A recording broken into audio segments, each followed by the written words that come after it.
Now, last season, the title race was so close, and coming into this transfer window, I was really watching what Man City, what Arsenal were doing, because I do feel that the title race this year is going to be won and lost on this transfer window. And I think for both teams, this was a very important and a very significant window. Both teams went out and made real transfers that they've not made in their recent history that really grabbed my attention, and I'm sure yours as well.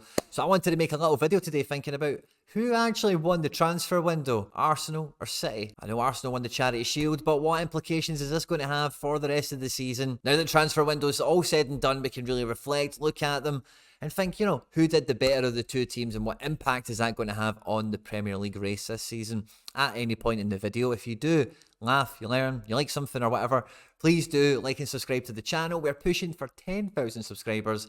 And we cannot do that without your support, guys. So if you're enjoying the stuff here, please do hit the like button, hit subscribe for more, and jump into the comment section and let me know what you think.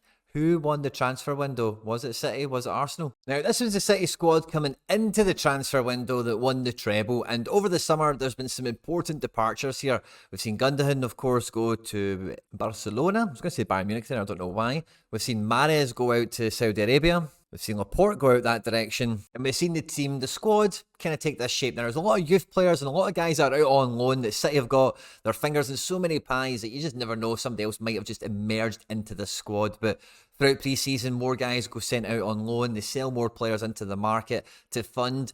For me, this was the big difference in Man City's window. They made some real swift, clinical moves. As soon as Gundogan had left for Barcelona, the first thing they'd done, they went and snapped up Mateo Kovacic, which between him and Bernardo, I fancy them both to kind of carry that water that Gundogan had last year, and I do feel that Kovacic keeps the level up there. I don't think he's quite as good as Gundogan. Definitely gives you something a little bit different, and there's no question that he is, a Premier League winning caliber guy, Champions League winning caliber guy in midfield.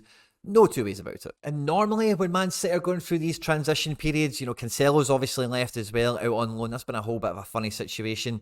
You normally see a couple of faces come in, like I'm thinking about transfer windows before where City will go out and spend maybe 200 million on like 4 or 5 players, but this window has been a bit different.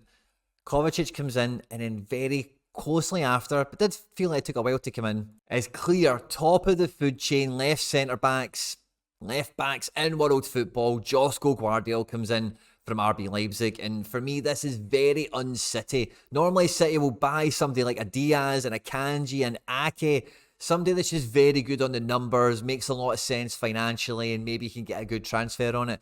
But Gvardiol is a money, no question transfer. He is the guy. He's already hit the ground running at City, and as the season goes on, I think his impact on this team is going to grow and be mega. Huge transfer. And then following in that same kind of vein, to replace Riyad Mahrez, Jeremy Doku comes in from Rennes.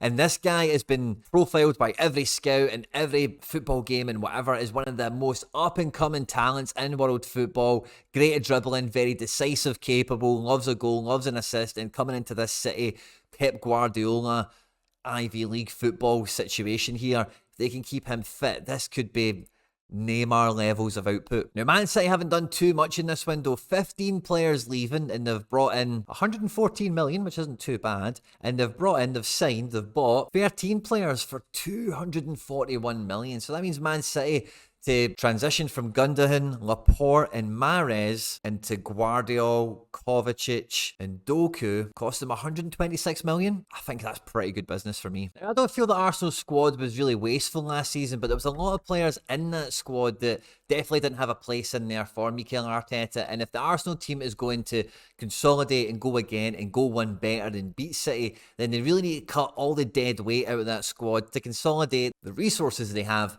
to make the big difference, to make the real difference on the pitch between second and first. And how good is this? The guys at QuinnBet have enhanced their UK welcome offer where you can now get a free bet up to £35. It's for new customers that sign up only. You can get the full terms and conditions on the website, quinnbet.com, or by clicking on the link in the description of this video. By clicking on that link and opening an account with QuinnBet, you actually support all the content here at the channel, so I thank you in advance if you do so. It looks really impressive to me. It's 18 plus, and remember folks, always gamble responsibly. And there's been a lot of important outgoings here. Ainsley Maitland-Niles has been at the club for years. Tavares goes out on loan. Tierney goes out on loan. Pablo Mari's finally sold, it looks like. Granit Xhaka is a big loss there out of midfield. And Balogun is a big academy prospect that I know a lot of people had high hopes for. So they sold 13 players for 67 million. Not much business at all for Arsenal.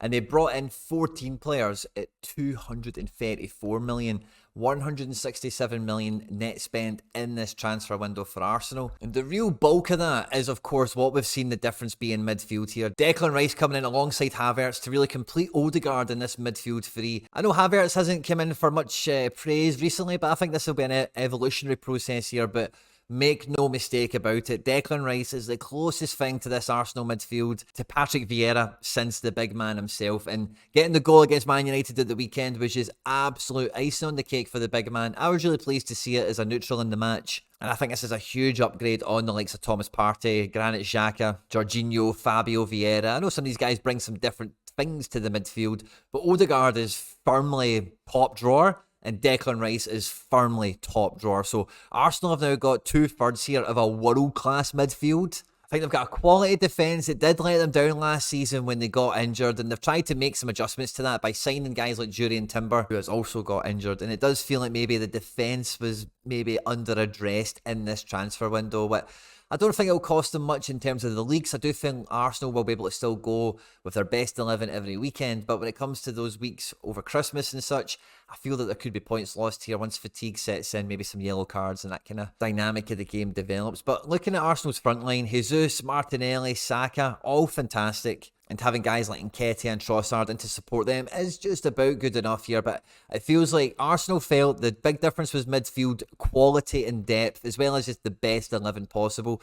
And it feels like they've put all their eggs in that basket this season. They're hoping and praying they can keep their defence fit and available. Same with guys like Jesus and Saka. I mean, for me, considering Arsenal have not made much of an effort to make a big difference to their defence for this season, signing one player called Jurriën Timber isn't going to transform their defensive situation here where, you know, without that first pick, they were really screwed last year, and Timber is now injured, so I don't feel that they've really actually achieved what they wanted to in this transfer window, whereas Man City, I think, have transitioned from a treble-winning team, hopefully, into a team that can really push the boundaries thereon.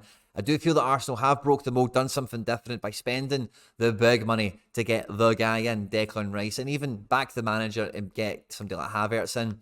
But I don't think it's going to be quite enough to catch Manchester City. I think this might be one season too soon for this Arsenal team, but the foundations and the pieces that they put in last season and in this summer window, Arsenal are definitely competing for the title this year. But I think Man City have clearly won the transfer window and will probably go on to win the league as a result. On screen now is some other stuff that I've made that YouTube thinks you might enjoy. I hope you enjoyed this one. Don't forget to like, subscribe, and share and retweet and all that good stuff.